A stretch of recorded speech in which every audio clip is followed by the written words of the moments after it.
দীপাবলির রাতে গোটা বিশ্ব যখন আনন্দে মশগুল, ঠিক তখন পাকিস্তানের সেনাবাহিনী রীতিমতো বিপর্যস্ত হয়ে গেল তেহরিক তালিবানের আক্রমণে।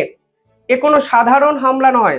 একসঙ্গে 4টি জেলায় 12টি আলাদা জায়গায় আক্রমণ করা হলো তেহরিক তালিবানের পক্ষ থেকে।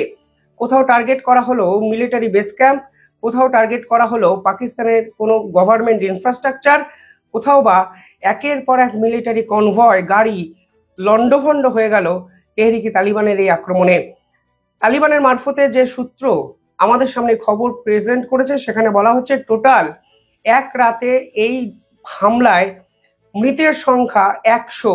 অর্থাৎ পাকিস্তান সেনাবাহিনী রীতিমতো ভয়ে কাঁপছে, তারা বুঝতে পারছে না তারা কি করবে।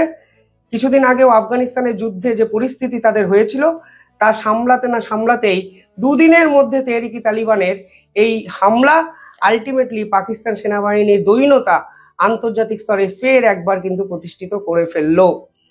কিছুদিন আগে যখন আফগানিস্তানের সেনারা পাকিস্তানের ডুরান্ট লাইনে 2620 কিলোমিটার জায়গা জুড়ে 7টি চেকপোস্টকে দখল করে, ঠিক তখন পাকিস্তান সেনাবাহিনী পাল্টা হুঁশিয়ারি দিতে শুরু করেছিলেন। তারপর সেনাবাহিনীর প্যান্ট খুলে যখন আফগান সেনাবাহিনী গোটা বিশ্বের সামনে ঘোরাতে শুরু করে, একের পর এক ট্যাঙ্ক, মিলিটারি ট্যাঙ্ক দখল করে সেই ভিডিও আন্তর্জাতিক স্তরে এক্সপোজ করে, ফ্রেন্ডশিপ গেট সম্পূর্ণ গুড়িয়ে দেওয়ার ছবি বা ভিডিও যখন আন্তর্জাতিক স্তরে তারা তুলে ধরে, তখন পাকিস্তান সেনা বুঝে যায় যে তাদের এই কৌশল, পুরনো কৌশল আন্তর্জাতিক স্তরের সামনে ধরা পড়ে গেছে। তখনই তারা ডোনাল্ড ট্রাম্পের কাছে যাওয়ার কথা ভাবে, যেন ডোনাল্ড ট্রাম্প ফের একটি যুদ্ধ থামানোর জায়গা তৈরি করতে পারে। ফলে আফগানিস্তান এবং পাকিস্তানের সিজফায়ার ডোনাল্ড ট্রাম্প করবেন এই আশায় যখন ডোনাল্ড ট্রাম্প অব্দি পাকিস্তানের সেনাবাহিনীরা পৌঁছায়, ঠিক তখন আফগানিস্তান কিন্তু পাল্টা হুঁশিয়ারি আমেরিকাকেও দিতে শুরু করে। অবশেষে কাতার এবং সৌদি পুরো বিষয়টায় ঢুকে যায় এবং আপাতত আফগানিস্তান এবং পাকিস্তানের মধ্যে এই যুদ্ধ সংঘর্ষ বিরতি রূপে দাঁড়িয়ে আছে। তেহরিক তালিবান জানিয়েছে তারা 4 জায়গায় অন্তত 12টি হামলা একযোগে করেছে এবং প্রাথমিকভাবে প্রত্যেকটি হামলাতেই গড়ে 10 জন করেও যদি সৈন্য মারা যায়, যদিও তারা সংখ্যাটা অনেক বেশি বলেছে, তা সত্ত্বেও ক্ষয়ক্ষতির পরিমাণ 100। অসংখ্য military infrastructure, government structure, government building, military vehicles সব লন্ডভন্ড, সব শেষ। পাকিস্তান সেনা বুঝতেই পারেনি তারা করবেটা কি। দেশ বিদেশে দীপাবলির আকাশে যখন একের পর এক বাজি ফুটছে, বাজির আওয়াজ যখন আমাদের কান অব্দি এসে পৌঁছাচ্ছে, তখন পাকিস্তান থেকে ভেসে আসছে একের পর এক সেনা ছাউনি গুড়িয়ে দেওয়ার আওয়াজ। সেই আওয়াজ সমস্ত দীপাবলির আনন্দকেও হয়তো ম্লান করে দিতে পারে। যে তথ্য সামনে তেহরিক তালিবান প্রকাশ করেছে, সেখানে বলা হচ্ছে খাইবার পাখতুন এলাকায় সকলের আগে একটি অ্যাটাক করা হয়, তারপর সাউথ ওয়াজিরিস্তানে একটি অ্যাটাক করা হয়, বাজাউরে একটি অ্যাটাক করা হয়, যার ফলে 3 জন সেনাবাহিনী স্পট ডেড। পরবর্তীকালে বলা হয় ডেরা ইসমাইল খান, যেখানে 3টে সেনাবাহিনীর গাড়িকে সম্পূর্ণভাবে উড়িয়ে দেওয়া হয়েছে। যে সেনা কনভয়ে 15 জন সেনাবাহিনীর সদস্যরা ছিলেন, সেই সদস্যদের মধ্যে 10 জন স্পট ডেড, 5 জন ইনজুর্ড। পরবর্তীকালে বলা হয় কোয়েটাতে একটি আক্রমণ করা হয়, তারপর বানাউতে একটি আক্রমণ করা হয় এবং পাকিস্তানি আর্মি বেস ক্যাম্প ট্যাঙ্গাতে 2টো গাড়ি একসঙ্গে উড়িয়ে দেয় তেহরিক তালিবান, যার ফলে 17 জন সেনা স্পটেই মারা যায়। এবং এই তথ্য তেহরিক তালিবান আন্তর্জাতিক স্তরে স্প্রেড আউট করতে শুরু করে দিয়েছে। ইম্পর্টেন্ট বিষয় হলো তারা পরিষ্কার জানিয়েছে সাউথ ওয়াজিরিস্তানে যে হামলা তারা করেছে তা শুধু সেনাবাহিনীর উপর হামলা করেছে তা নয়, মিলিটারি যে ইনফ্রাস্ট্রাকচার হয়, যেমন সার্ভিলেন্স ক্যামেরা, ড্রোন, বিভিন্ন জেট, এই সমস্ত কিছু কিন্তু এই হামলায় তারা সম্পূর্ণভাবে ডিস্ট্রয় করে দিয়েছে, গুড়িয়ে দিয়েছে। অর্থাৎ সব মিলিয়ে কি দাঁড়ালো? সব মিলিয়ে পাকিস্তানের আসিফ মুনির যখন ভারতকে একের পর এক পরমাণু হামলার হুমকি দিচ্ছেন, ঠিক তখন তাদের দেশের একটি বিদ্রোহী গ্রুপ, যে গ্রুপের সঙ্গে বিদেশি শক্তির কোনো যোগাযোগই নেই, সেই বিদ্রোহী গ্রুপ তাদের একের পর এক সেনা ছাউনি উড়িয়ে যাচ্ছে, একের পর এক সেনা সদস্যকে মেরে যাচ্ছে, একের পর এক গভর্নমেন্ট ইনফ্রাস্ট্রাকচারকে সম্পূর্ণভাবে ধ্বংস করে দিচ্ছে।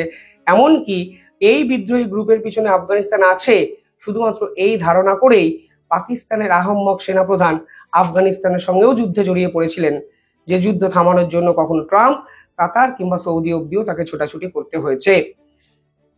কালকে আফগানিস্তানের পক্ষ থেকে এই পুরো বিষয়টা নিয়ে কোনো মুখ না খোলা হলেও আফগানিস্তানের ডেপুটি মিনিস্টার কিছুদিন আগে যে কথা বলেছিলেন, কিছুদিন আগে মানে একদিন আগে যে কথা বলেছিলেন, তাতে পাকিস্তান সেনাপ্রধান আসিফ মুনির স্পষ্ট বুঝতে পারছেন তার বিপত্তি বাড়ছে।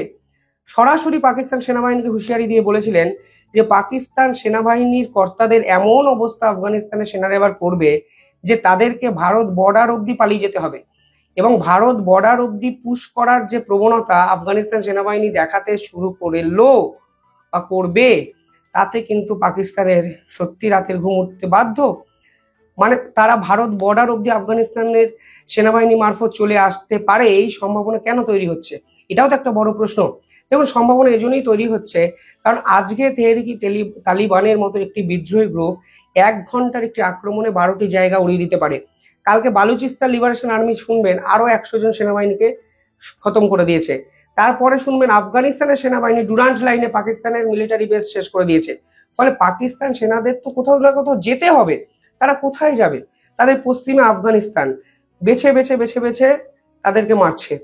তারা দেশের ভিতরে তেহরিকি তালিবান খুঁজে খুঁজে খুঁজে খুঁজে তাদের মারছে।